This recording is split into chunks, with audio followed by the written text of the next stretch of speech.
Algeria কি আর্জেন্টিনাকে থামিয়ে দিতে পারে? এই ওয়ার্ল্ড কাপে এখন পর্যন্ত 16টা ম্যাচ হয়েছে এবং এই 16 ম্যাচে আমরা বেশ কিছু অঘটন ধাঁচের খেলা দেখেছি। কেপ ভার্দে গতকাল রাতে স্পেনকে অবিশ্বাস্যভাবে থামিয়ে দিয়েছে 0-0 ড্রয়ে, এবং সুইজারল্যান্ড কাতারের সঙ্গে ড্র করেছে। অন্যদিকে উরুগুয়ে সৌদি আরবের কাছে প্রায় হারতে হারতে ড্র করেছে ম্যাচ। সো এই যেই ম্যাচগুলো আমরা দেখছি, এই ম্যাচগুলো আসলে একটা প্রমাণ যে এই ওয়ার্ল্ড কাপে কিভাবে ছোট দলগুলো বড় দলগুলোকে থামিয়ে দিচ্ছে। এবং এখন পর্যন্ত কিন্তু এই ওয়ার্ল্ড কাপে কোনো লাতিন আমেরিকান দল ঠিক না, সাউথ আমেরিকান যে দলগুলো আছে তারা এখন পর্যন্ত কোনো ম্যাচ জিততে পারেনি। ব্রাজিল মরক্কোর সঙ্গে ড্র করেছে, ইকুয়েদর আইভরি কোস্টের সঙ্গে হেরে গেছে, এবং আর যারা খেলেছে তারাও খুব বেশি ভালো রেজাল্ট করতে পারেনি। এবং অন্যদিকে আমরা দেখি যে যারা আফ্রিকান দল আছে সেই আফ্রিকান দলগুলো আসলে খুবই ভালো খেলছে, এবং আফ্রিকান দলগুলো কিন্তু তিউনিসিয়ার কথা যদি আমরা বলি, সেই তিউনিসিয়া ম্যাচটা বাদ দিলে সবগুলো ম্যাচেই কিন্তু তারা পজিটিভ রেজাল্ট বের করে আনতে পেরেছে।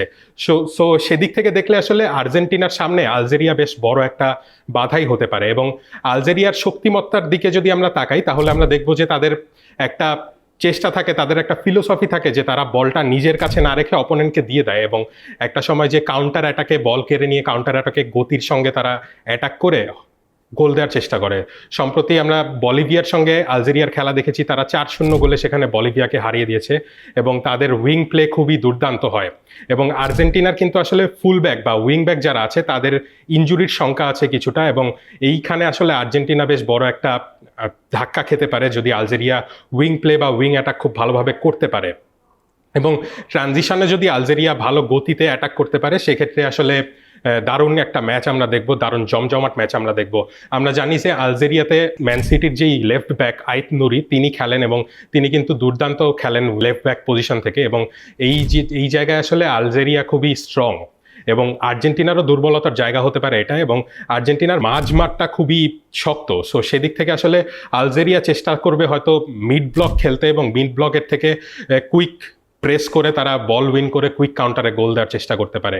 সো সেদিক থেকে দেখলে সব কিছুর বিচার করে টপ ফেভারিট দলই আর্জেন্টিনা আসলে কাগজে কলমে, কিন্তু আলজেরিয়ার কাছে আসলে সব ধরনের শক্তি আছে যেই শক্তিতে তারা আর্জেন্টিনাকে থামিয়ে দিতে পারে। বা এই ওয়ার্ল্ড কাপে আমরা অন্য যেই ম্যাচগুলো দেখছি সেই ম্যাচগুলোর মতন এইখানেও একটা অঘটনের মঞ্চ হয়েই যেতে পারে। এর পাশাপাশি আলজেরিয়ার কিন্তু গুরেরির মতন গতিময় অ্যাটাকার আছে যারা আসলে বলিভিয়ার সঙ্গেও গোল পেয়েছেন, এবং এই ম্যাচটা কিন্তু খুব দারুণ একটা মঞ্চ হতে যাচ্ছে তাদের জন্য, কারণ তারা আসলে ট্রানজিশনে দারুণ ফুটবল খেলে থাকেন। এর পাশাপাশি আলজেরিয়ার গোলবারে কিন্তু জিনেদিন জিদানের ছেলে তিনি কিন্তু খেলবেন আলজেরিয়ার গোলবারে, এবং এই জিনিসটাও বেশ ইন্টারেস্টিং একটা ফ্যাক্ট যে জিদানের ছেলে আসলে ফ্রান্সের হয়ে না খেলে তিনি খেলছেন আলজেরিয়ার হয়ে। সো সবকিছু মিলিয়ে কিন্তু আলজেরিয়ার দারুণ একটা মঞ্চ আছে আর্জেন্টিনাকে থমকে দেওয়ার। এই পুরো ওয়ার্ল্ড কাপ জুড়ে আমরা দেখেছি যে আফ্রিকান যেই দলগুলো তারা কিন্তু দুর্দান্ত মানসিকতার পরিচয় দিয়ে আসছে। কেপ ভার্দে বলতে পারেন, আইভরি কোস্ট বলতে পারেন, মরক্কো ব্রাজিলের সঙ্গে যে দারুণ ফুটবল খেলেছে সেটার কথা আপনি বলতে পারেন, এবং এই সব কিছু মিলিয়ে আফ্রিকান দলগুলো এবার কিন্তু একদম নজরকাড়া পারফরমেন্স দিচ্ছে।